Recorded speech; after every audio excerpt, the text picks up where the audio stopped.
வணக்கம் ஃப்ரெண்ட்ஸ், சூரியன் புகழ். இப்போ தான் ஃபர்ஸ்ட் டைம் சூரியன் புகழ் பார்க்கணும், மறக்காம சப்ஸ்கிரைப் பண்ணிக்கோங்க. தொடர்ந்து சூரியன் புகழுக்கு சப்போர்ட் பண்ணுங்க. இன்னைக்கு எது குறித்து பார்க்க போறோம்னா, இப்போ வந்துட்டு பார்த்தீங்கன்னா, ஊராட்சி மன்ற தலைவர், கவுன்சிலரை பத்தி ஒரு அப்டேட் பார்க்க போறோம். இப்போ வந்து ஊராட்சி மன்ற தலைவர், அப்புறம் கவுன்சிலர் அவங்கலாம் வந்து பார்த்தீங்கன்னா, யாருக்காவது ஜாமீன் குடுக்கறதுக்கு, அப்புறம் பெயில் எடுக்கிறதுக்கெல்லாம் வந்து அ அதிகாரம் வந்து ஒரு சில கேஸ்களுக்கு வந்து குடுத்துருக்காங்க. அவங்க வந்து எக்ஸ் ஊராட்சி மன்ற தலைவர், எக்ஸ் பிரசிடென்ட்டாவோ, இல்ல எக்ஸ் கவுன்சிலராவோ இருந்தா கூட வந்து அந்த அதிகாரம்லாம் வந்து வழங்குறாங்க கிராமப்புறங்கள்ல. கிராமப்புறங்கள்ல வந்து பார்த்தீங்கன்னா, பஞ்சாயத்து நடக்கும். அங்க அது மட்டும் இல்ல, கட்ட பஞ்சாயத்து மாரி இந்த சட்ட பஞ்சாயத்துலாம் நடக்கும்.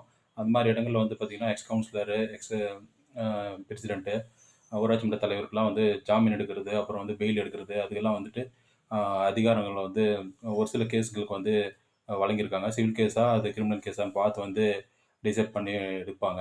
அதுக்கு அதிகாரம் இருக்கு. அத பத்தி ஒரு விழிப்புணர்வு பண்ண தான். ஏன்னா வந்து பார்த்தீங்கன்னா, லாயர், அட்வொகேட்டு, ஜட்ஜு, போலீஸு அவங்களுக்கு தான் வந்துட்டு அந்த அதிகாரம் இருக்கும். இன்ஸ்பெக்டர், எஸ்ஐ அவங்களுக்கு தான் இது இருக்கும். அதேபோல வந்து பார்த்தீங்கன்னா, ஊராட்சி மன்ற தலைவர்களுக்கும் வந்துட்டு பொலிட்டீஷியனுக்கும் இருக்கு. அதேபோல இவங்களுக்கும் இருக்கு. அப்படின்றது வந்து நெறைய பேருக்கு இந்த விஷயம் வந்து தெரியாது.